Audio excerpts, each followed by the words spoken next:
오케이. 여기 2025 차 좀 빼주세요. 2025.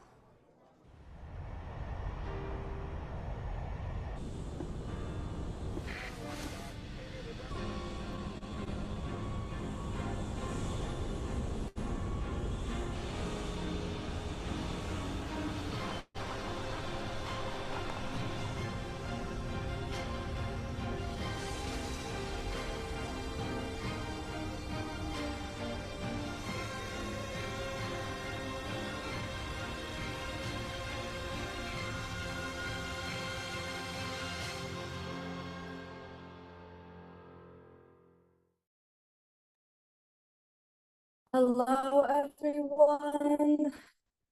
Welcome to our webinar, Unpacking APEC 2025. Thank you so much for joining us today.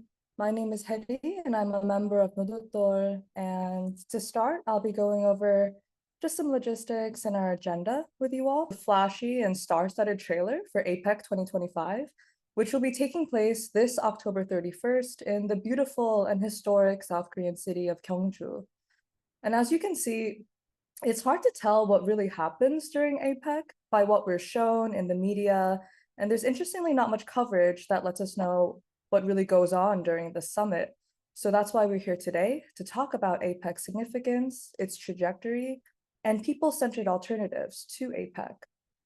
So just for some technical pointers, please feel free to drop the city that you're joining us from in our chat. And if at any point during the panel you have a question for one of our panelists, these questions can be directed at a single panelist as well.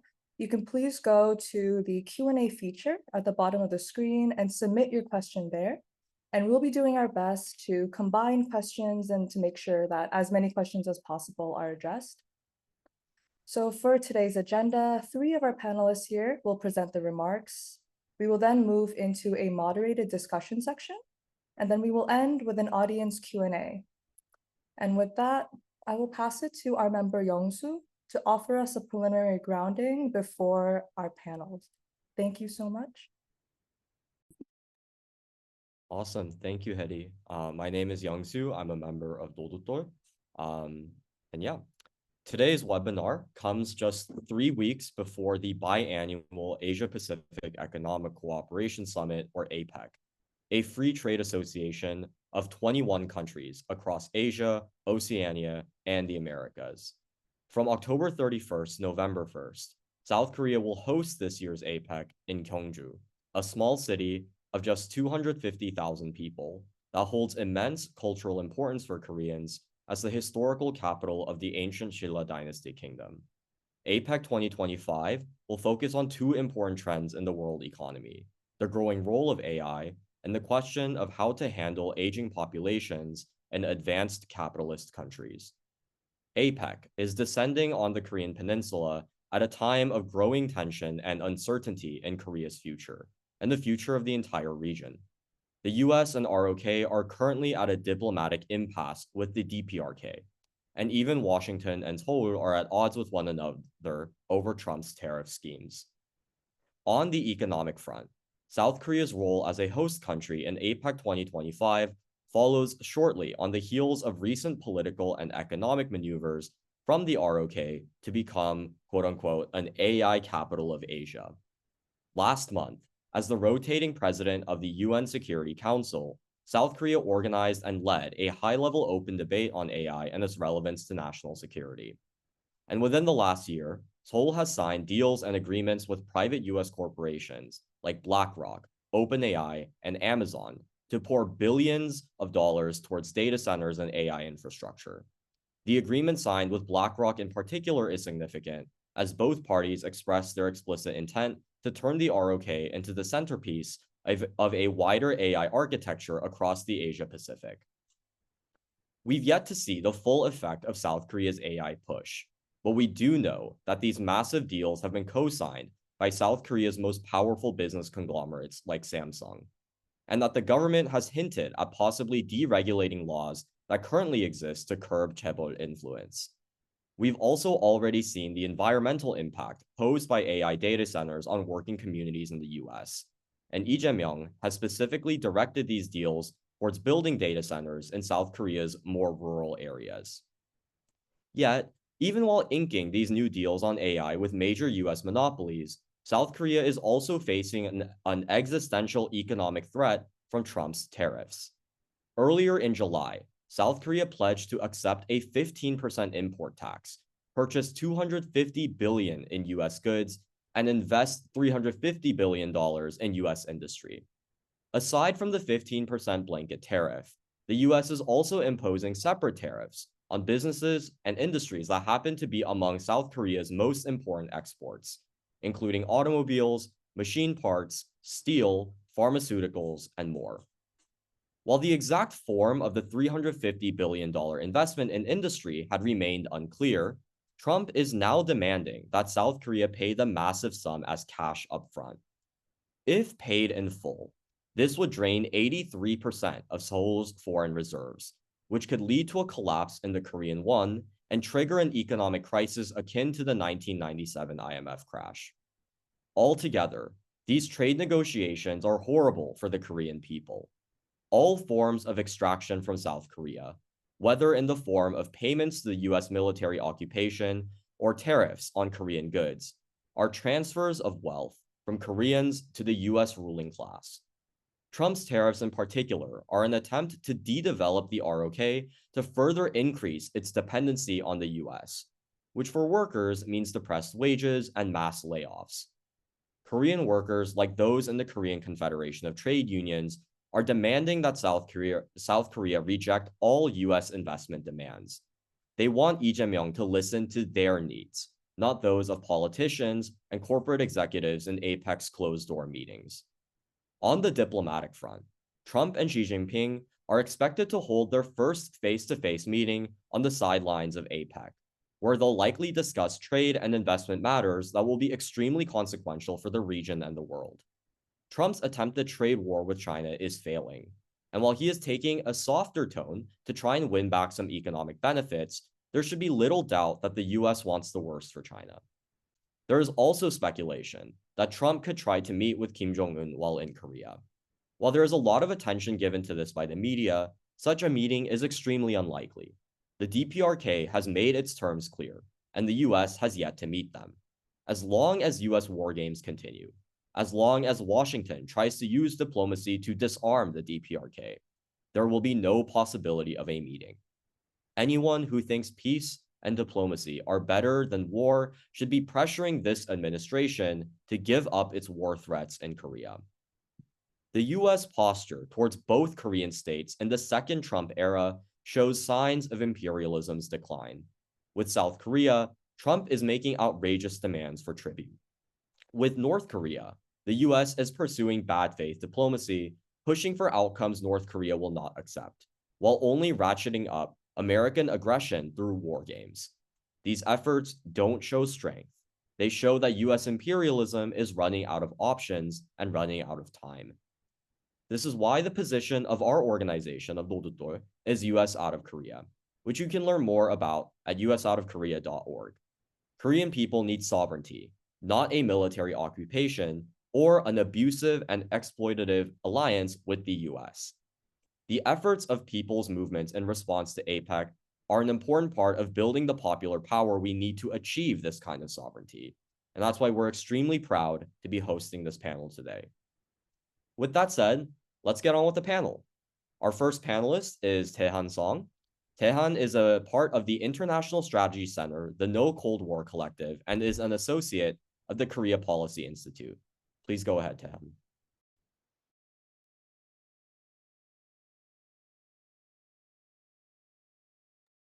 Could I share the screen? Okay, there we go.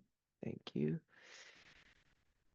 Yeah, thank you for that introduction and for the context. Very helpful. All right, so yeah, my name is Dae Han Song, and I'm a part of the International Strategy Center. But currently, I am more relevantly a part of the International People's Response Against APEC and Trump, which will be holding events opposing APEC and Trump in Gyeongju. And before getting into the history and significance of the APEC summit, I wanted to briefly cover APEC in a nutshell for those that might not be aware of what it is, right? So APEC, as Yung Soo mentioned, is the Asia Pacific Economic Cooperation Forum.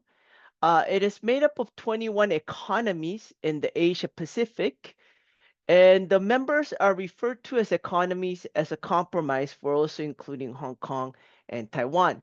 And basically, APEC is a gathering of business, academia and experts, and governments. And I think a lot of times people don't realize that the whole thing is actually a year-long process that basically culminates in the Leader Summit, where the heads of the different economies gather together uh, at at the end of this process, right? So it's a year-long consensus building process. Um, and this year, the Leader Summit will be from October 30th to November 1st in Gyeongju, South Korea. And the International People's Response Against APEC 2025 and Trump will be organizing a conference with speakers from around the region and the world on the 30th, as well as there will be a People's Summit and a People's March, and this will happen on the 31st and 1st in Gyeongju. So this is the press conference that we did with different social movement organizations in Korea um, to launch the basically our international response. So that's kind of APEC in a nutshell. Now I wanted to talk a bit about the significance and character of APEC.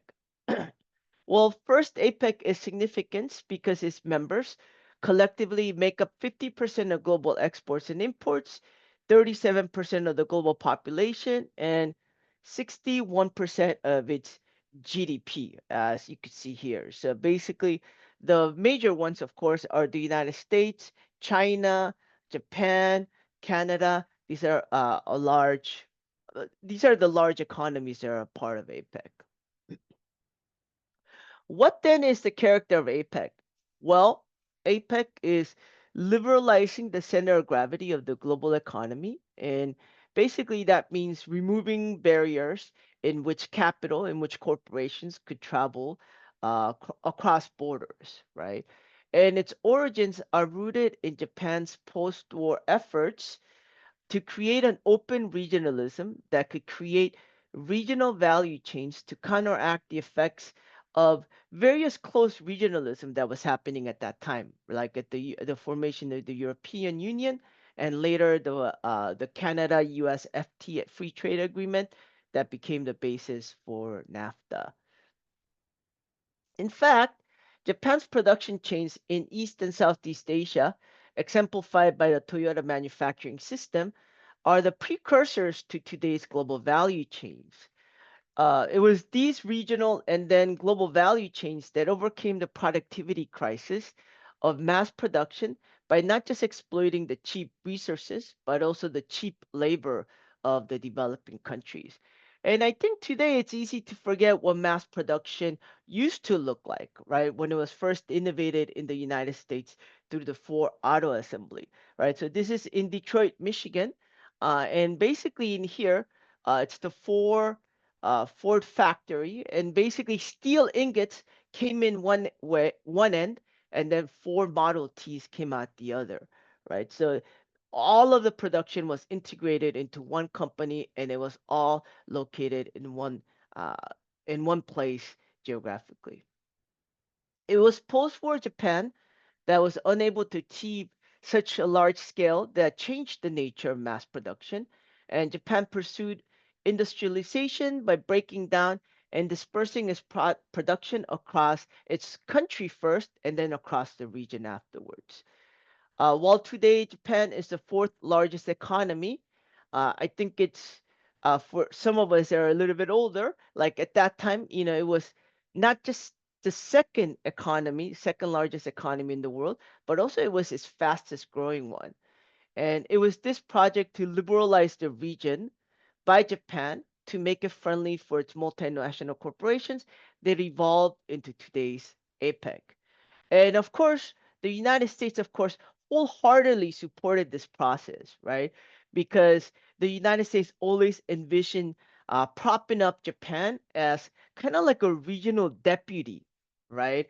Uh, to lift up Japan's economy as a regional bulwark against communism. And you can find this document in the Office of the Historian, which basically shows you that the shift that the United States had done in 1948 from trying to change and reform Japan out of its kind of militaristic aspects to simply switching to propping it back up. And Japan sold this idea of development through its imperial era flying geese theory of development. As the leading goose matures out of one industry or sector, it will pass it on to the next goose, say South Korea or Taiwan, which would do the same to Malaysia or Indonesia. And this is one of the underlying justifications that still remains within APEC for the developing countries. The problem with this approach, of course, is that it takes the development path of particular countries, say Japan or South Korea, it strips them of all their historical and political context and conditions, and it creates an abstract model and then basically applies it blindly without considering geopolitics, levels of global production, and environmental destruction. And ultimately, its function is promoting the production chains of multinational corporations, and that's what basically has defined helped define APEC's narrow understanding of the economy as basically being centered around corporations to the exclusion or demotion of everyone else as secondary or as an afterthought. And this can be seen by the nature of the APEC meetings themselves, right? As I mentioned earlier, the APEC Leader Summit is simply the culmination of a year-long process, right? Where corporations, experts, and governments have been meeting and building consensus around the direction and shape of their economies, right? um, s- Such as AI, right? And in the APEC 20, for example, or more specifically, if I'm to bring a specific example, in the APEC 2025 Energy Ministerial Meeting, you had representatives from the World Economic Forum, uh, the from a U.S. energy company, and from Microsoft, but there was no input from the public. Like we don't know what are the discussions that are happening on something as significant as like the energy transition for the world, right? And it's corporations that have massive access to businesses to tell them these are the things that we need, these are the things that we want, right? And at the heart of this process is the APEC Business Advisory Council, the ABAC for short. And this is the only non governmental body that has separate, dedicated, formal meetings within APEC, as well as a formal direct consultation within the APEC Leader Summit. And of course, all these meetings are closed off to the public. And APEC not only makes an overall assessment and recommendations to APEC at the beginning of the year, it also makes constant interventions throughout the process, as seen by these policy and response letters.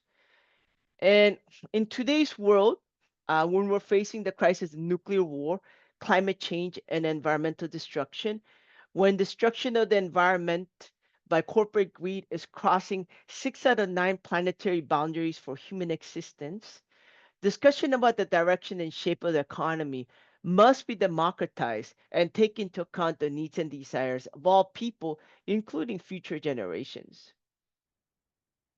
So let us just simply take one of the deliverables of APEC 2025 that the Lee administration has identified, which Young-soo has mentioned, is AI, right? In particular, AI APEC seeks to control the future of AI by establishing its regulations across the region.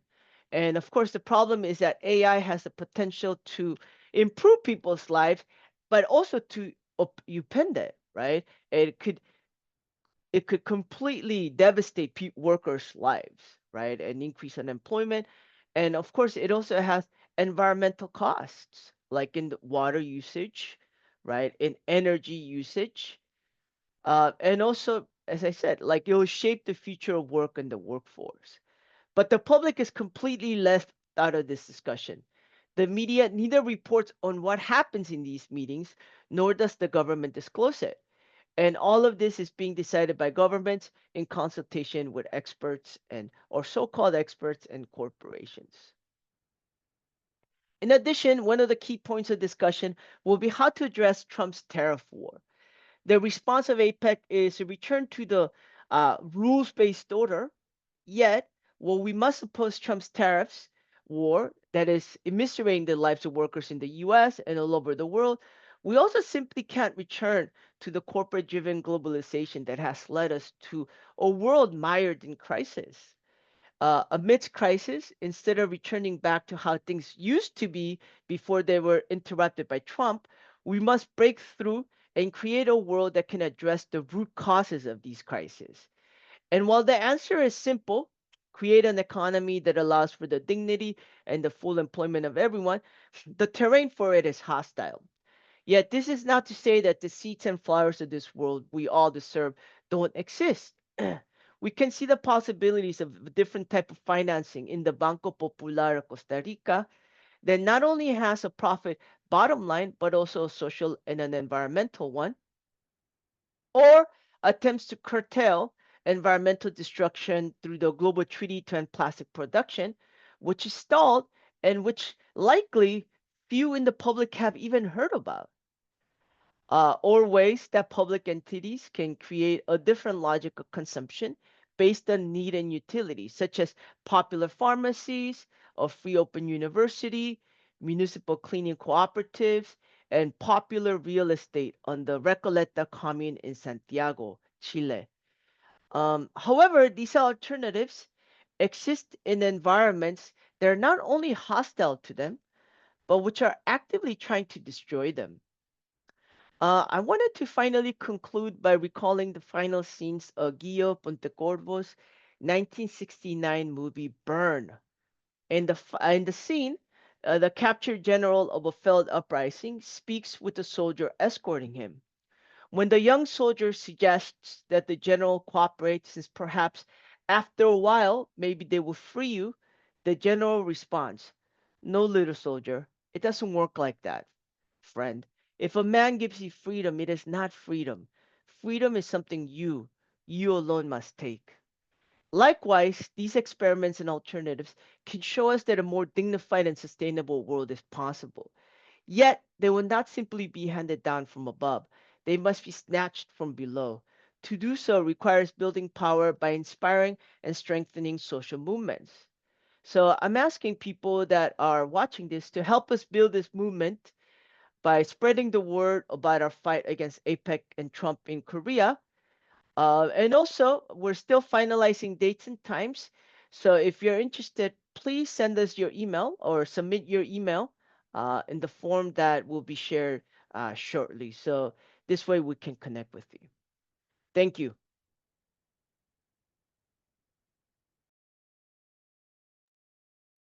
Thank you, Tehan, for teaching us about the historical context of APEC as well as some of the alternatives that are burgeoning right now. With that, our second panelist is Atul Chandra. Atul is a researcher with the Tricontinental Institute for Social Research and one of the co-coordinators of the Tricontinental Asia Work Group. Please go ahead, Atul. Thank you so much for having me here. I think Dae Han very correctly, started the conversation. Uh, I will be talking more about the multipolar moment, and I'll be looking at a little bit of India-China, I would say, relationship, which is emerging again. In a new way, post SEO meeting. And of course, what does it mean for APEC in the multipolar world? Uh, Friends, sadly, the way we read the current situation in the international politics or arena is that we have still not arrived. I would say we keep on hearing that we have entered a multipolar world. This phrase travels everywhere, right? You must have heard from boardrooms in corporates, big corporates, think tanks. They keep on writing about it. Yet, from I would say from a global South perspective, we need to look at it, very honestly. And from that standpoint of view, I think uh, we are still struggling to create one. We are still not in a multipolar world. That distinction is important and it matters. If multipolarity simply multiplies, I would say, the number of powerful capitals, while leaving intact the old hierarchies of finance, technology, military coercion, then it's only a change of costume and not really a change of structure, right? The test is very simple. Does this international order expand the policy space for Global South, our capacity to plan, industrialize, and deliver social goods? Or does it continue to narrow it in new ways, which we already are seeing now, for example, with regard to the tariffs which are being put on a majority of the countries? So that's how I'll start. We and in our institute at Tricontinental, we look at multipolarity as a project and not as a fact. We read it. I think when we talk about it, it's very important to look at multipolarity where any country's sovereignty, dignity, and social use of the surplus is given due importance, is at the center of any meaningful uh, talk, I would say, of multipolarity. On one side of present conjuncture, uh, it's very important to look at these two things, which is one is hyper-imperialism, uh, the way it functions, the consolidation of sanction regimes we have seen, the way the weaponization of financial system has happened, and the way I would say the standard setting cartels, the choke points in the technology sector and the logistics. And on the on the different point of view, we see there are counter tendencies in the global south, right? And we see south-south institutions and forums, for example, BRICS, the experiments which they are trying to do with regard to payments and developing the financial institutions, regional industrial strategies in energy, pharmaceuticals, and of course, sharing of critical minerals, and a broader refusal to accept the economic development which is um, externally set. That is why I would say multipolarity is not a headline or nothing to be celebrated about, but definitely a terrain of struggle. Uh, and that is something which we need to really focus and organize upon. Each step uh, which can secure technology transfer rather than mere market access. I mean, why only the market access? Each payments arrangement that reduces, I would say, exposure to volatile currencies and jurisdictions, each cross-border public good built on reciprocity rather than extraction. These are the building blocks of building the multipolarity project. The vocabulary of this rules-based order must be translated into a material order that actually broadens the capacity of the late industrializing countries, which we see now, which are coming up in the global south, to basically learn, innovate, and protect their people through public investment and workers' right. Otherwise, multipolarity becomes it's not so meaningful, I would say. It's a managerial gloss on any old regime. Having said that, I'll really like to take a little bit of look at APEC. And in this multipolar world where it is, I think it's very important to understand that APEC is it's not a treaty organization. Its communiques are non-binding. Its declarations really make headlines beyond the closing press conference. But that does not make APEC trivial. It's very important. APEC is a weatherman of power. It channel norms that later harden into procurement rules, investment conditions, and model provisions for the next wave of trade and digital agreements. For the global south, the question is always the same. Does this process expand or constrict our developmental room to maneuver? from our perspective, from my perspective, as I've already mentioned you that multipolarity is not any arithmetic or more poles given in the old hegemonic system. It is the politics of sovereignty, dignity, which any country should try to, and the social use of surplus. So given that, it's very important for APEC conference and the countries which are participating that they must demand a few things, which is when they all meet, and that would make it into a more meaningful platform. For example, they should, I mean, the countries, especially from the global south, they should demand jointly the technological access and capability formation. If APEC processes support research and development platforms, open standards when appropriate, appropriate co-production agreements, and time-bound or public purpose, I would say, triggers the IP for critical technologies. For example, health. Let's talk about green industry, essential hardwares. Then the forum can actually be important for many global South countries. It should also have, I would say, worker-centered resilience. If resilience is defined to include enforceable labor rights, uh, it's very important to talk about that. Portable social protections across borders and diligence with, I would say, supply chains. Yeah, I mean, these are very important. Then I would also talk about the cross-border public goods. For example, let's talk about regional cooperation on health manufacturing, disaster response, and climate adaptation. I mean, we all know, we all have seen. I mean, when natural calamities happen, it doesn't care about borders. When global warming is happening, it doesn't care about which country is where. It affects everywhere, every country. So it's important to actually have sort of I mean, more cooperation and more coordination to deal with these issues. And especially, I would say, when it should be insulated from sanctions and financial weaponization. For global South and countries in the APEC to sort of, especially coming from the global South and from developing and developing countries, they need to form a bloc to sort of be able to sort of take this forward.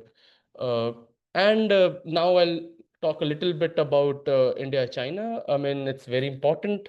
We all know that in this churn that there was a tension, especially after when I mean when the military personals almost 5 years back they got into a scuffle, and then there were deaths near Doklam, which is India-China border. Uh, I mean, that left the relationship to be really, really tensed and sour. I mean, and that has now being worked upon.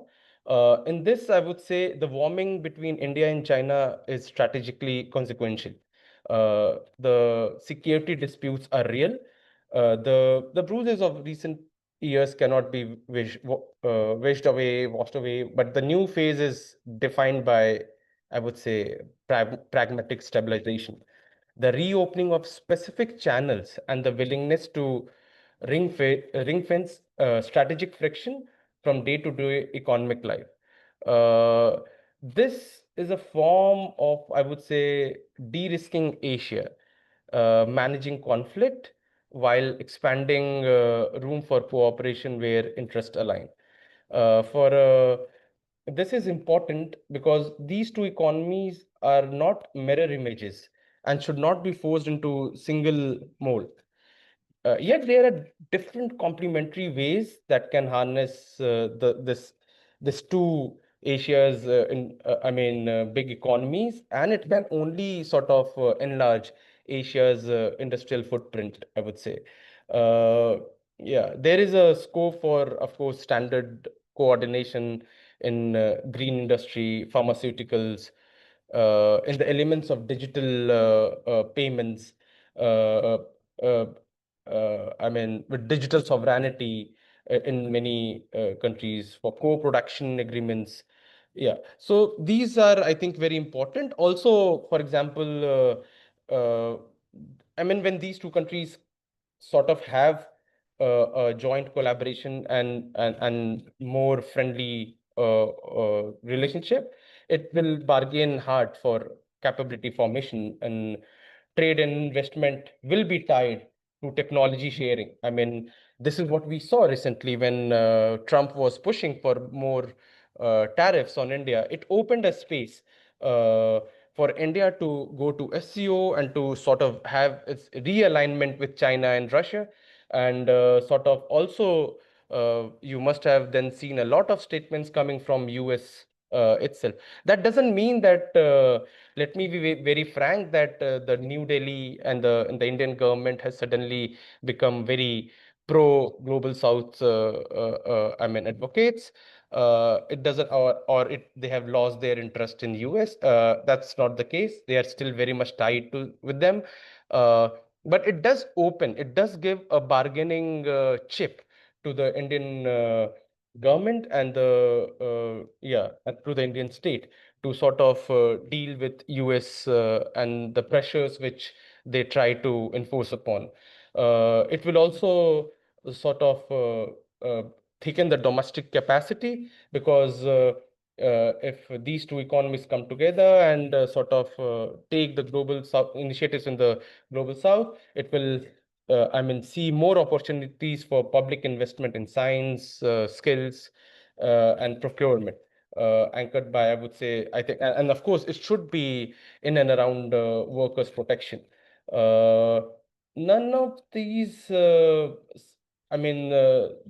is a substitute for democratic transformation within India's political economy. Multipolar statecraft without organized worker working class risk swapping flags while leaving class relations untouched.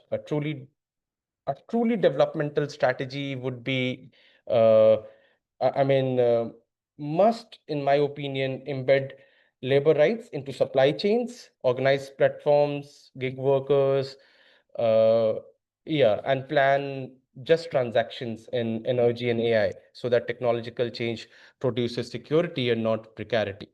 Uh, in this sense, we inhabit the churn, not closure.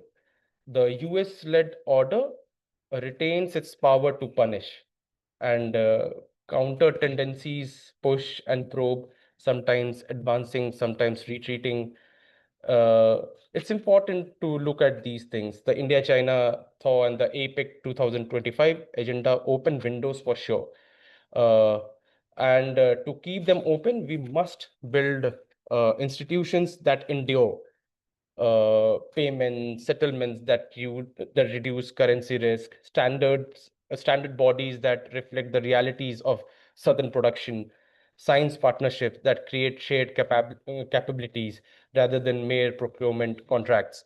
Multipolarity will become real when it expands. Again, I would end with this, that it would become real when it expands sovereignty, dignity, and I mean, uh, the power for the working class and the and workers. Everything else is a posture. The work before us is to convert diplomatic openings into material gains for working people, and APEC is going. I mean, it's a platform to do that. Uh, and it will lead to South-South solidarity that treats cooperation as a means of collective self-reliance, and only then does this phrase of multipolar world will actually become a reality, which will actually become, from slogan, it will be given a shape in a structure. Yeah, thank you. Awesome. Thank you, Atul, for your grounded remarks on multipolarity and what must concretely be done to ensure sovereign development, human dignity, and worker power for Global South countries. Our third panelist is Nima, who is the General Secretary of the International League of People's Struggle US, and a member of the International Coordinating Committee. Whenever you're ready, Nima. Thank you so much. And thank you to the speakers before me for laying out such a comprehensive analysis. One moment, let me see. Can folks see the slides? Okay, you could just give a signal. To continue kind of the discussion so far, this last part that we want to speak to is sharing a little bit about concretely what the fight against APEC has looked like and can look like, especially as we approach the upcoming 2025 summit. To build on what Dae Han shared prior, I just want to reiterate the point and perspective of what APEC is, right? Reminding folks that despite its name being the Asia-Pacific Economic Cooperation, in essence, in character, APEC is fundamentally a US-dominated body in its current form, and its main function is to promote economic policies which serve the interests of the and benefit of the US imperialists in opposition to the interests of the people and against the genuine development of nations dominated by the US. It serves as a body to promote neoliberal and anti-people economic policies, and really is a tool serving to maintain US economic domination in the world. Now, what I would like to share about practically speaking is, for those who aren't aware, back in 2023, APEC was actually hosted in the United States, and a major campaign was taken up in response to APEC and in opposition to it that parallels a lot of the reasons why people are taking action this time around. To paint a little bit of a picture of what the global situation looked like, it's actually very, very interesting to look back at the experience of the No to APEC campaign in 2023. With the benefit of hindsight now, understanding a lot of the trends that we were analyzing at the time and the developments that we were anticipating then, and seeing how they've actually developed since then. Now, at that point in time in 2023, it was actually a very crucial political moment. So just as the prior speakers were talking about in the current moment, back in 2023, we were seeing a sharpening of the most recent wave of the current crisis of imperialism, politically, economically, and so on. We were also seeing growing tensions developing as the US was increasing its various types of economic measures in an effort to preserve its global dominance and to try to stave off the decline that it was facing and continues to face to this day. One crucial deliverable to kind of clarify this point, one of the main pushes that the US was making in APEC 2023 was the Indo-Pacific Economic Framework, or IPEF, which was a measure that kind of departed from the traditional trade agreements and was aiming to build a framework that the US was utilizing to try to pull different economies and nations into a position of subservience and dependency on the and was really a measure for it to try to confront China, which it has long labeled as its main strategic in the world, right? And so at the time, we were really anticipating, domestically speaking, that there would be an increase in aggressive anti-worker policies and internationally similarly aggressive economic measures that sought to ensure that the global economy was subserviated to the needs of US imperialism. And we were seeing the US really doubling down on its position in the Asia-Pacific region, knowing that composes at the time around 40% of the world's economy, right? And so it was quite significant that the US tried to maintain a chokehold on the region. And then, of course, we were aware and have been proven correct that that these aggressive economic measures would be backed domestically by rising repression, and in the world would be backed by increased military aggression and war provocations on the part of the US. And we've really seen that play out throughout 2024 and only further escalated in 2025. And so, in light of these sort of conditions, those of us in ILPS, alongside around 150 other organizations, decisively took up the No to APEC campaign. And what was key here is that that we understood that we were confronting APEC through the course of the campaign, but that this was fundamentally a campaign against neoliberalism and imperialist domination.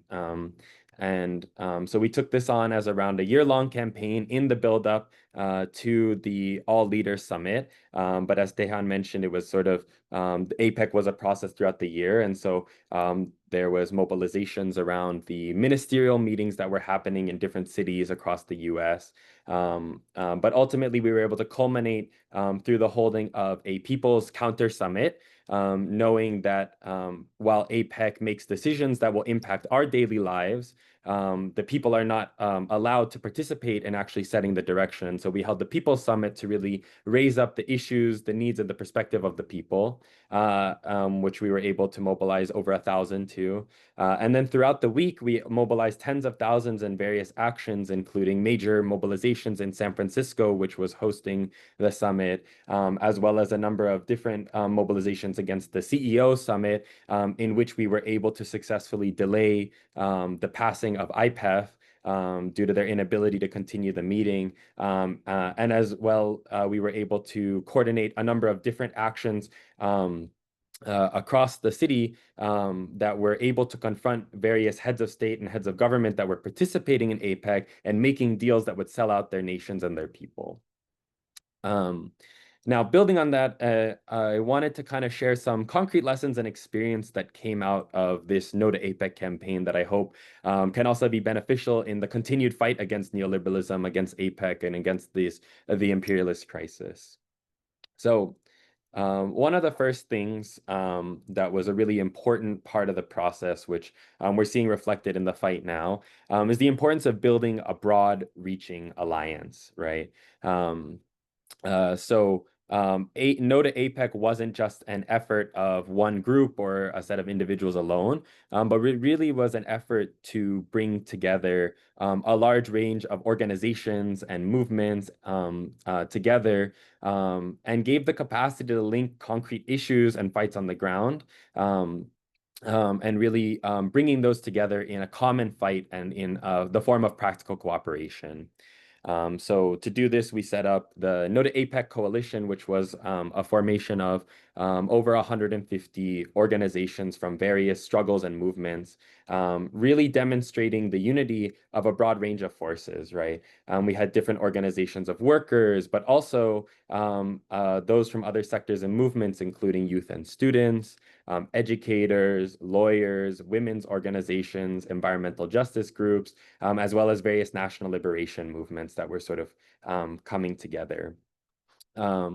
One of the key things here is that through the course of waging the campaign, we were able to establish clear and concrete points of unity. So we don't have to read all this, but to kind of paint a picture, these are the key points of unity that we took on as the No to APEC campaign in 2023, which really were an effort to make clear what is our position and analysis in relation to APEC, right? And really very simple ones, right? So number one, we really were stating the understanding that APEC is an exclusive and elitist country club, and it is really representing the rich, the wealthy, and the interests of big business, and therefore, on that basis, we oppose APEC.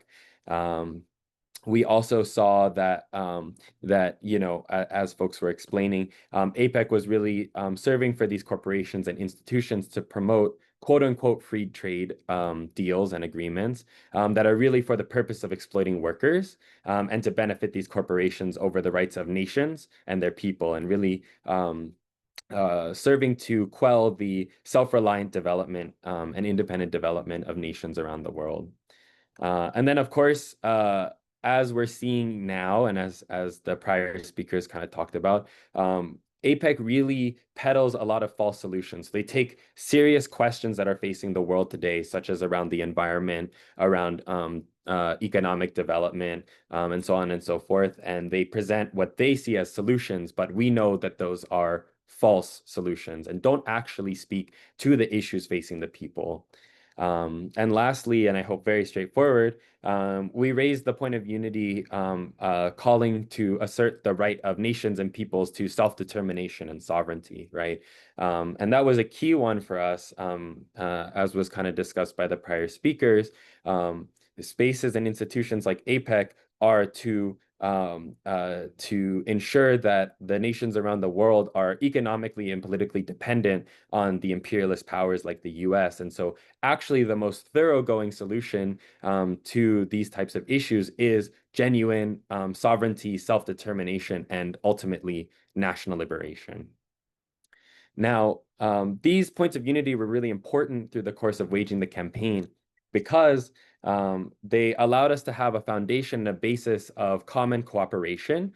And APEC itself presented a very clear and explicit target that we could broadly mobilize against and confront. But the fight against APEC, as I mentioned, was not just a fight against APEC itself. Our goal was not only to confront APEC or to shut it down, but really to raise up the genuine people's issues, to build increasing political strength and organized capacity, and really draw together our various movements in the long-term fight against imperialism and neoliberalism. And so APEC was an opportunity to give a concrete form and expression to that struggle. And through these points of unity and through organizing together over the course of the campaign, we were able to draw out other related issues and the developing fights on the ground, and also build a higher degree of common understanding across these wide-ranging movements. So you can see here some of the examples of the fight of migrants, or different national liberation movements like in Palestine, of youth and students, so on and so forth. And so it was really important that we had the aim and objective of uniting the broadest number of people, because APEC really only serves a minority. And so really we saw it as important to express the strength of the broad majority of the people in asserting the type of future that we want to see, in opposition to the one that APEC is presenting. Key lesson number 2, as I mentioned, the fight against APEC was a fight against a particular and very obvious target, but was ultimately a fight against bigger systemic issues, right? We were confronting the current development of the economic crisis that was impacting the people. We were confronting the increasing attacks on working people in the US and around the world. And so really, while NODA APEC served as a venue for waging a common fight against a concrete target, the strength and body of the campaign was on the basis of the concrete fights that were happening on the ground and the pressing issues that were facing the people, which could then be linked up to the broader international campaign, right? And so we really worked from the perspective of building grassroots mass movement and political struggles, and linking those to the bigger picture fight. Through this, we saw that organizations were able to take up fights around these various issues, such as the environmental issues that we were facing, the neoliberal attacks on education and jobs, anti-people economic policies, housing fights. And we were able to draw these different groups and people together in also raising up these fights. And also allowed them to be exposed to an understanding of what APEC actually is, of what neoliberalism actually is, even if they were less familiar, starting with the perspective of the issues that most pressingly spoke to them, and then building a broader understanding. One key example was especially in the host area in San Francisco, where there were all kinds of fights around the budget, where the mayor of San Francisco was circumventing democratic institutions to funnel more money into militarizing the city and displacing people in order to host the summit, right? And so the people were able to take up that kind of fight and understand the bigger picture that we were facing as well. And last but not least, something that I want to touch on here in terms of the importance of waging these types of campaigns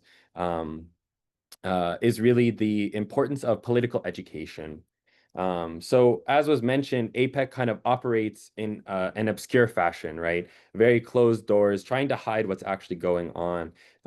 And in fact, what is released is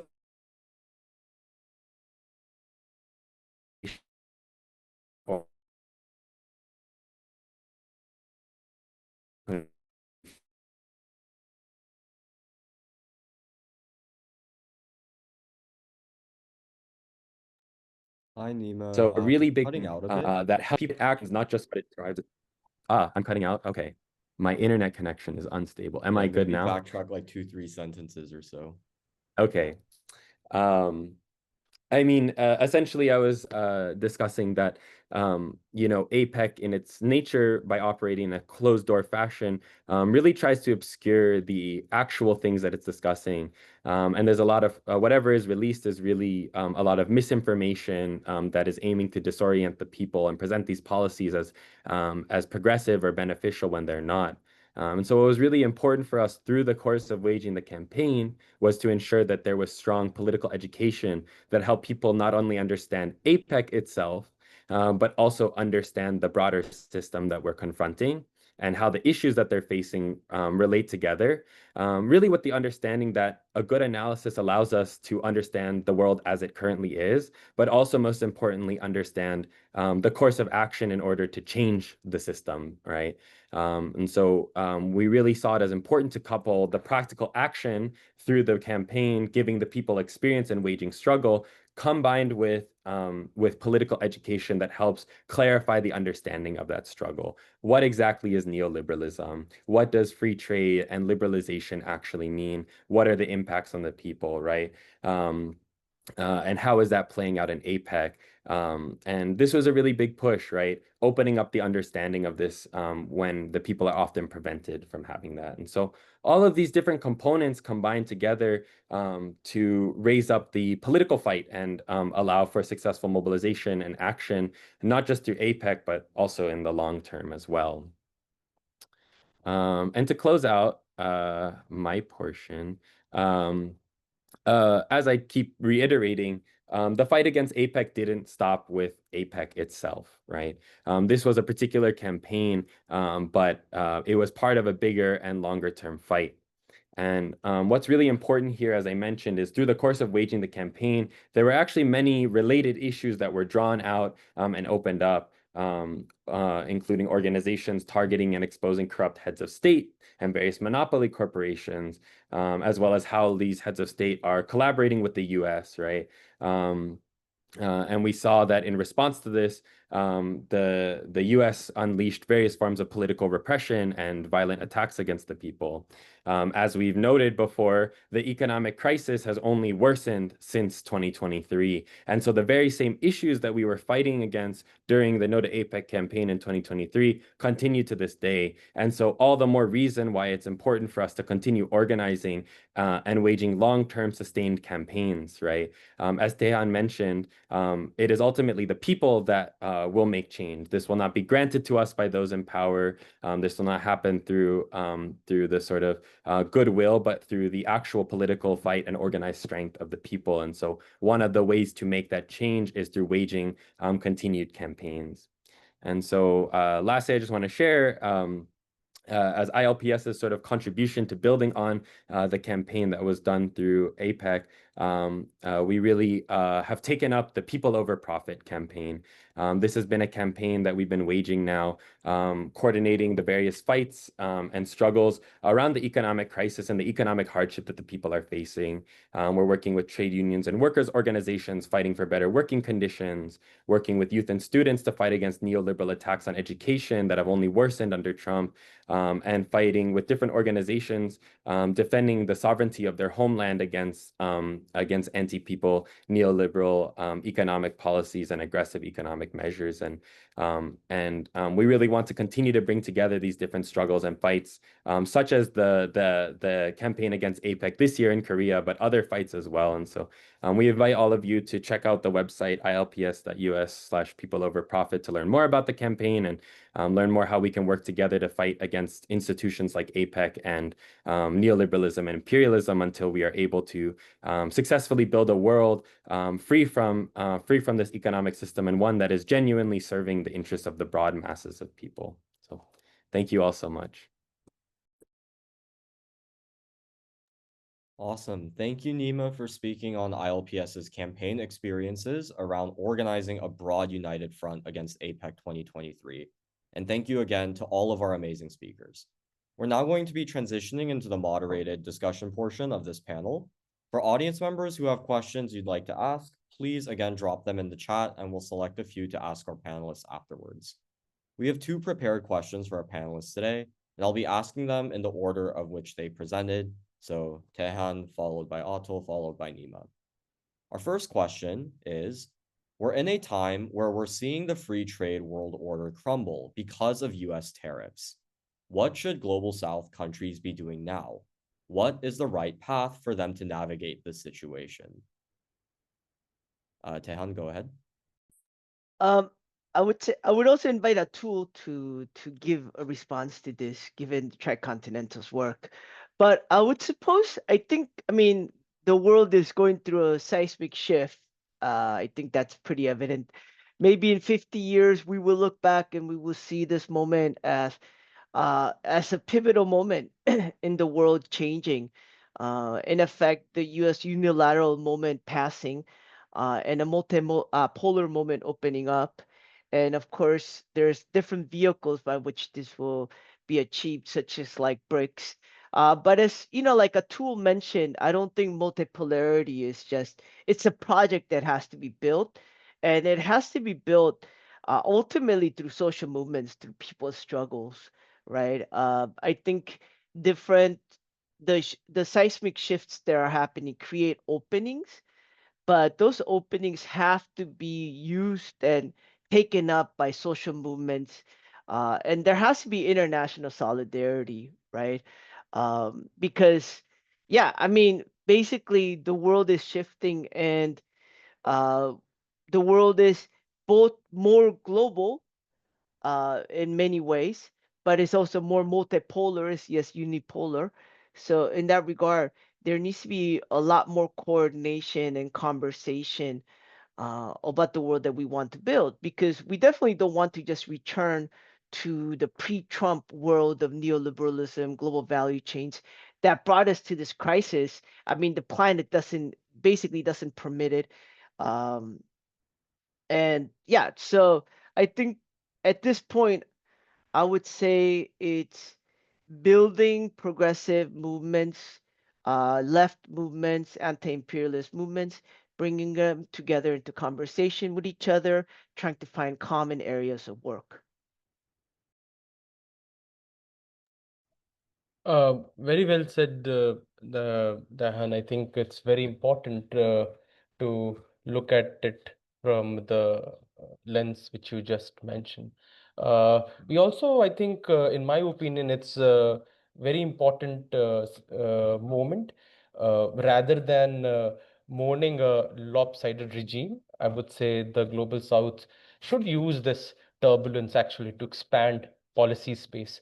I mean, I would go as far as saying that they should practice non-alignment 2.0 that diversifies partners while bargaining capabilities, not just market access, which I was already mentioning when I was talking in my presentation.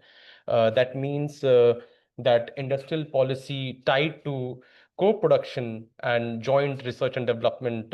Yeah, think about, for example, just let's talk about Indonesia's nickel downstreaming, South Africa's auto plan, India's digital public infrastructure, uh, Cuba's biotech, for example.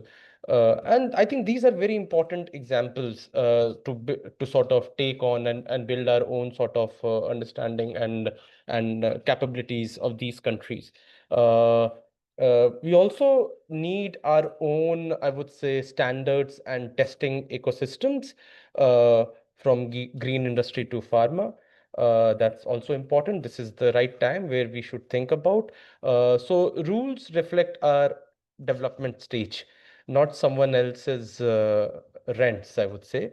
Brazil, China, we already saw the partnership which they have on Cyprus, and how how public science can be built in the global south. That should be the emphasis. There, we should be really working on. And again, to reiterate what I was saying, to look at APEC 2025 as weather win and not as back rules that widened the room. I mean, I would say the rules which should widen this learning process for example, the workers centered supply chains, the tech sharing which should happen and is happening in the global south, within the global south, among the global south countries. Then yeah, these are important. And I don't know, to resist data extra activism, uh, I think these are important. I would end with Samir Amin's quote, actually, which reminds me that de-linking is not autarky, it is sovereign relinking. I think it's important. This moment actually gives us that space. We should think about it. Yeah. Nima, go ahead. Yeah, just to, build on what folks are sharing. I would add on, not only are we seeing sort of the crumbling of the free trade world order, but really right now we're actually seeing the fault lines in the overall imperialist system and US imperialist domination.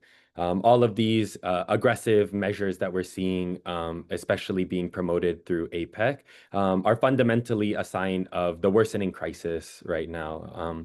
And in this particular moment, while those in power are more aggressive, they're also at their most unstable. And so, as was mentioned, this really presents an important opportunity that if the people are organized and decisive, we can actually strike an effective blow against the underlying system itself. So I agree that ultimately it's actually building the popular movements and mass struggles that will be the decisive force, and really continuing to fight for genuine sovereignty, asserting genuine development and genuine liberation. And for all of us, whether the countries in the global south continuing to assert their sovereignty and independence, or other social movements fighting against the US imperialist domination. What's really important here to remember is that it's the working class and working people that are at the core of this fight, alongside the various national liberation movements that are really at the forefront of striking at the heart of the current system and the current crisis. And so for all of us, I think it's really about how we do our part in advancing our respective struggles, building up our organized capacity, but then also, as was mentioned, linking up these various fights and building that type of international solidarity in opposition to the current world system. We're seeing an upsurge in places like Indonesia, in the Philippines, and all around the world. And so I think it's a particularly crucial political moment for us to strike when the enemy is most unstable, and fight for an alternative future. That's actually a great transition into our next question, which is, what can working class people be doing to oppose an economic model that doesn't serve them? What are opportunities to organize around this? We'll go in the same order as before. So Dae Han, Atul, and then Nima. I mean, I think I think at least for like South Korea, I think one of the things that progressive leftist movements are having difficulty with, right? We had like we had the candlelight uprising in in 2016, 2017. Then we then we got rid of Yoon, another president with the Revolution of Lights, 2024 to 25. So there's just been a lot of like mobilization and a lot of um, sort of like protecting democracy, whatnot. But in many regards, we've not been able to get past like just the Democratic Party, just voting for the Democratic Party. And I think for the liberals, basically. And part of the reason is because the left and progressives have not been able to really excite the working classes with the vision of what a different world can be like, right? And I think in this regard, like research institutes like the Tricontinental play a vital role, right, in providing like analysis that comes from the global south. And also, yeah, I guess in that regard, I think ultimately to excite the working classes to join the projects, we have to have a project and we have to have alternatives and we have to have experiments. We have to have glimpses as to what a better world might look like. So yeah, that's part of the reason why um, actually in the conference that we're going to be having around APEC on the October 30th, which will be both offline in Seoul and online. We do have a portion on alternatives, right? Because they do exist, and we just have to identify them. And just because they exist, I don't think the rationale is that we're just gonna like build alternatives and displace capitalism. Like capitalism needs to be dismantled, right? Because the environment for these alternatives is very hostile, right? And so we have to create the conditions in which they can blossom, right? So yeah, I would say that in many regards, education, like Nima said, is key, right? Helping people understand what APEC is about, and helping them find alternatives, telling them that this is not the only world that is possible, right? Man, Youngshu, that's a very deep question. I think generations have been uh, involved in finding an answer. You you certainly want to, I mean, attack us by this question. You think we are the experts, but anyways, I'll I'll really like to take on this question and answer. Yes, I mean, see, I mean. I think there are instances in history. I would start with this, where working class people, whenever they have come together, and they have, and be it anything, be it economic model, be it social model, be it a political model, they have overthrown it, and that is where it's important. I mean, I don't want to go into like much of a past. I just want to bring you instances from, let's say, last 5 years. I'm pretty sure a lot of you here must have heard about the peasants uprising in India, when the farmers protested in India. They came together and they forced the government to kneel down, to take back the laws which they sort of brought in. So, in the similar way, what's happening in Italy at the moment? Let's talk about it. I mean, the whole Italy is the workers, the whole society. I mean, they have mobilized people to block, to force their government to sort of come out with statements on Palestine. So I think these are important, I would say, time frame. I mean, moments where, and it's very important to sort of recognize these instances. This gives us hope, honestly. When I talk about it, I would say, for example, see, power shifts when workers organize, where value is made now, right? And for example, let's talk about logistics platforms, and the green factories coming online.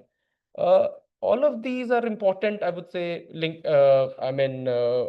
places, and where things can happen, linking shop floor unions to supply chain strategies across borders. uh, I think these are very important, in my opinion, where if all of workers, if they have make coordination and collaboration with different stakeholders, For example, students, I think Nima, Dae Han, everyone was talking about, it's important when you bring in more and more people, I mean, sector-wise, category-wise, irrespective of their I would say, whatever gender, nationality, when it's a common cause and people gather, I think it has some sort of a strength. It definitely has an impact. For example, I mean, I just talked about BRICS for that for a moment. I mean, we all know how terrified, I would say, I mean, the global north is of BRICS countries. And we all can see that despite BRICS not being a obligatory body, or I would say is a very strong body, I would say, they still need to do a lot of work. But the global north is afraid majority of the upcoming developing countries, the major economies, China, India, Russia, Brazil, forming an alliance. I mean, I'm just talking on the with regard to a national. Forget about I mean workers at the moment. Even these governments, where we know that there are problems within these governments, it's not at all, I would say, follow the same set of principle and institutions, which is very democratic. There are even if they come together, there are huge problems for the global north, for the imperialist who wants to see one set of world order. So I think when even these states loosely come together, they create issues. Think about when workers with their concrete demands come together and demand, I mean, more rights and share for themselves.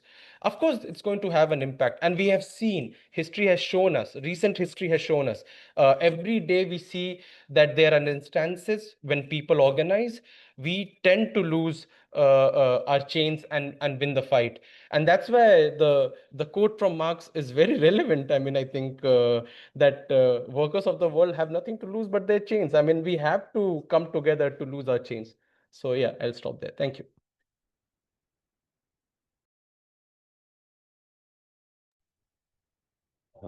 Yeah, I'll see if I can build on what folks shared. I mean, you know, I think to kind of continue the conversation from the first question, right? Right now, as we're seeing the crisis worsening, what's positive is that we are seeing more and more people, especially working class people around the world, sort of being awakened to the fact that the current system doesn't serve them, right? And so there's more and more people who are feeling clear that something's not working right now, right? And so I think one of the most important things for us to do, as was mentioned, is really be swift in taking up the concrete fights wherever they sort of express themselves, right? And really building up that organized strength. So whether it's starting with a fight around a particular workplace or a specific economic policy, whatever manifestation of that, it's important for us to take up those fights, right? But then in this moment, as was kind of alluded to, we have to do the important part of then continuing to ensure that we take it further, right? So how are we striking a blow at sort of every expression of the crisis and imperialism right now, but then continuing to raise up these day-to-day economic fights around these issues to the bigger picture political fight that we're waging, right? So I think that's one part of it, is people are ready to move, and we need to show clearly the long view of what we're struggling against and the alternative. And then the other aspect, right, is, we're seeing all of these struggles rising around the world, and fundamentally we have a common enemy on our hands. And so I think, as folks mentioned, it's really important for us to then link together those different struggles, link them together, again, beyond a fight around one singular expression of the issue, but also building a genuine mass movement, building that unity, that cooperation, right? And that was one of the big things I was trying to share from even the lesson of just the No to APEC campaign in 2023, is that waging joint struggle together is the vehicle by which we build more unity, right? Because we gain experience in fighting together. We have the opportunity to share experiences from our various movements. We have the opportunity to increase our understanding of what we're confronting and also what kind of world we're trying to build. And so I think that's another part of it together, is building unity through practical struggle, exchanging of lessons, increased coordination and cooperation, and organizing in that fashion. And then, of course, there's different dimensions of it for working people in the global south and working people in the imperialist centers. And so oftentimes there's sort of efforts to try to divide and split those up. And of course, there's specifics to the different struggles. But then, as always, we need to reiterate that working people around the world have more in common with each other than with whatever ruling class in their home government. And so then that's the other important part about how we build unity and really raise up the decisiveness to continue to fight, I think. And then, of course, the education and I think, combat the narrative. Those in power are really trying to narrow the scope of struggle, right? Through control of the media, through the repressive attacks. They're trying to make it seem like the only options are stay quiet and sit down or you will be attacked, right? But the fact of the matter is the system has always been attacking working class people. And so in this moment, the solution is not to sit back or hide, but actually to raise up our ability to fight. And to understand that we actually can win. It's not some distant future, but this is happening right now. And it'll be a long fight, but it is one that we can actually win in that way. Awesome. Thank you to all of our panelists for their really in-depth answers to this question. Unfortunately, we only have time for 2 audience Q&A questions due to constraints. Our first question for all panelists from the audience is, how do panelists analyze the Trump-Xi summit happening during APEC 2025 in South Korea? We'll go the same order as before. So Dae Han, Atul, and then Nima. Sure. I think there will probably be a whole slew of issues, right? That are going to be discussed, whatever, like TikTok, the Ukraine, the war in Ukraine, the tariffs, all this kind of stuff. But I think perhaps what's interesting is that in many regards, when Trump kind of did like this tariff war, China in effect was the only country that stood up significantly to the United States, right? And I think in that regard, they both kind of represent 2 different approaches to this current moment, right? And I imagine that because the whole world was basically bowing down and just flattering Trump, whatnot, and just assumed that, just took it as a given that Trump was gonna carry out this tariff war and this was gonna happen, right? And because China stood up, I imagine that it's also there's gonna be some sort of like negotiation that Trump bullies people, but of course, like any bully, if somebody stands up to them, then it becomes a different matter, right? You don't just keep bullying somebody that it refuses to be bullied, right? So I think that would be interesting. What comes out of that? But I think fundamentally, they both have like 2 different approaches to this moment, right?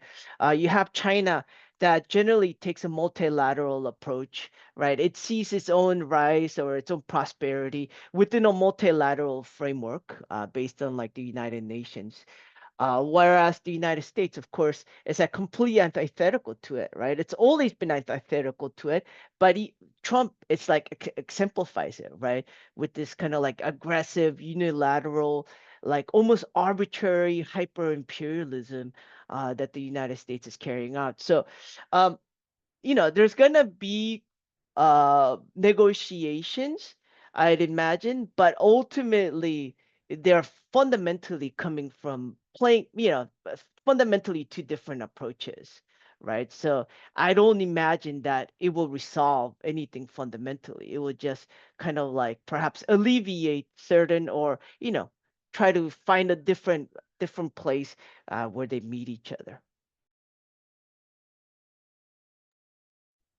Yeah, I also actually would echo what Dae Han said. I mean, I don't see much of a, I mean, like anything apart from what Dae Han said, actually, because these two head of the states will be meeting. I mean, they will both will try. I mean, because they come from different approaches, they have different sort of interests. They will try to sort of maximize in terms of who is able to put more pressure on each other, in my opinion. And of course, China has showed that they can withstand the pressures from US and Trump. And I mean, she is not going to bow down. I mean, he's going to have a talk on an equal terms, and see. I mean, whatever are the I would say issues which brings tensions, they are going to talk on that and see how they can resolve. It is going to get resolved or not, God knows, honestly. TikTok, I mean, we are already hearing news that it's almost is reaching a point, even from friends in China and US and even other experts. They say that they might reach an agreement with regard to TikTok, but I mean, TikTok is not an only option or issue between them. There are other issues too. So, but I mean, I think yes, for sure, they will. I mean, it will be more like two equals talking, in my opinion, rather than as other heads of the state has done, that they literally bowed down to whatever Trump was saying. And of course, what Dae Han said, that they were trying to flatter him with so whatever they could to gain more and more. Even, for example, the Indians did, right? I mean, but then eventually we had India-Pakistan tension and then stuff like that. Uh, I mean, having said that, it will be interesting for me to see if uh, she gets an opportunity to talk with other heads of the countries at this moment and see where that goes. That's more important and interesting for me, because I think, for example, if he's able to talk to different heads from the global south and see what can be a strategy. Uh, I mean, can he put a strategy in place with them? Of course, again, like any other country, I mean, China also wants to prosper. I mean, of course, the model is different with regard to what I mean, what we usually see from US and other global North countries. But this is what I feel. I mean, the more, I mean, my interest will lie in whom she is meeting. I mean, other heads. Of course, I don't want to go with headlines, which will be like, of course, if Trump meets she, that will be the headlines. But I want to go beyond that. I want to go beyond the headlines, which we'll see eventually when they meet, like whom he meets and what sort of conversation he has, especially from the global south countries. Yeah.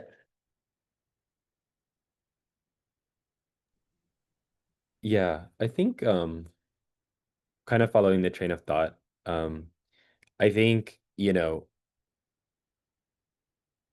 for a while now, right, we've seen the US strategy has been these more offensive types of economic measures, coupled with the increasing military buildup and aggression, especially throughout the Asia Pacific, as part of its overall strategy of quote unquote containing China's influence, right?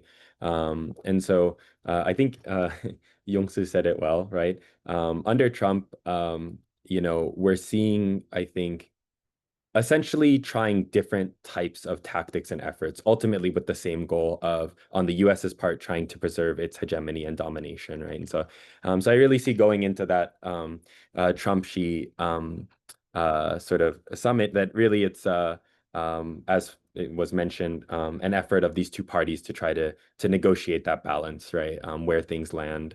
But I'm definitely in agreement that we should study it. We should understand well what are the outcomes, especially in regards to what it might mean in sort of the way that things develop moving forward, right? How will that shape sort of the course ahead? But I definitely agree that fundamentally it's not something that will change the overall structure of the system, right? And so while we should be aware, as always, of major developments, shifts in tactics, outcomes of these types of negotiations, ultimately, the main course of action still sort of remains the same for us, right? And it's really building on what we were discussing in the past few questions around how we are really able to build the popular struggle, how we're able to build the political strength to actually be able to assert the genuine interests, regardless of what the outcomes of such a negotiation is or such a meeting is. So I'd say monitor,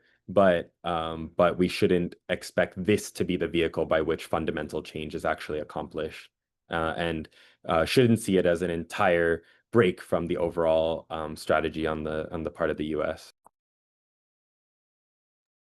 Awesome. Thank you to all of our panelists for their answers. Our next question and final question is for Dae Han specifically. Dae Han, you alluded that resources will be shared with us, but the person who asked this question was wondering if you could speak to some of the actions and mobilizations that are planned to take place in Korea from October 31st, November 1st. What are some of the ways the international working class, not based in the ROK, can show up? Thank you so much. Great question. So on October 30th, there's gonna be a full panel, or there's gonna be a conference, the International People's Conference Against APEC and Trump, a long name. And it's gonna be a full day offline and as well as online. Of course, it'll be broadcasted online, but the time might be it'll be from about 10 a.m. till the evening time, early evening.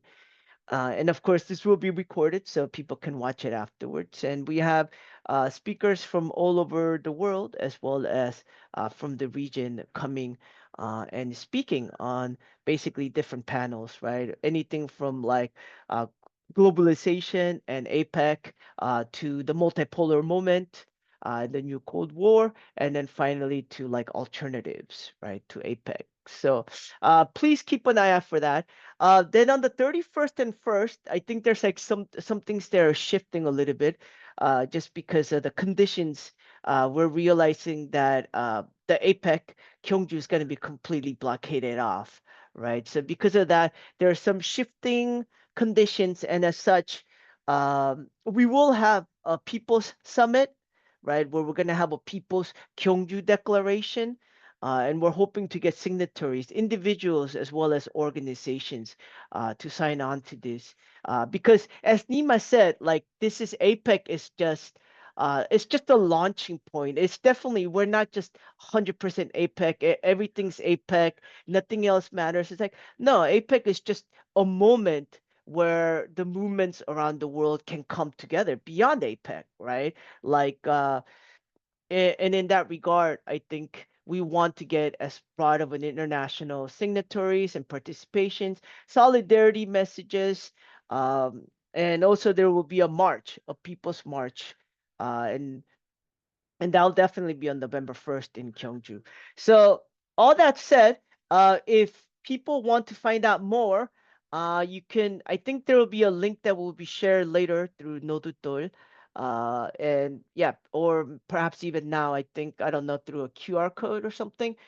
You can sign up there. And if you sign up, then we could, you're going to just give us your email and we'll email you back, like once things start finalizing. And we're also looking for volunteers, whether you're a translator, you're an editor, or you're a designer, all these things to create the educational materials that Nima was talking about.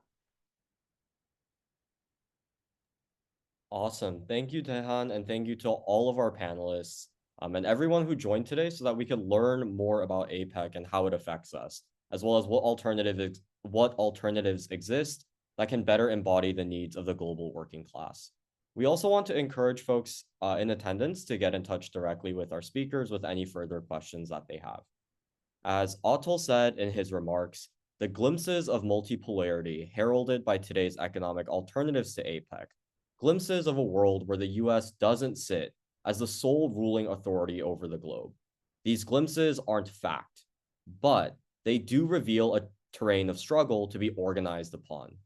Multipolarity has created an opening for the global working class to enhance and escalate the struggle for sovereignty, economic rights, and democratized technology. but this better world will not simply be handed to us.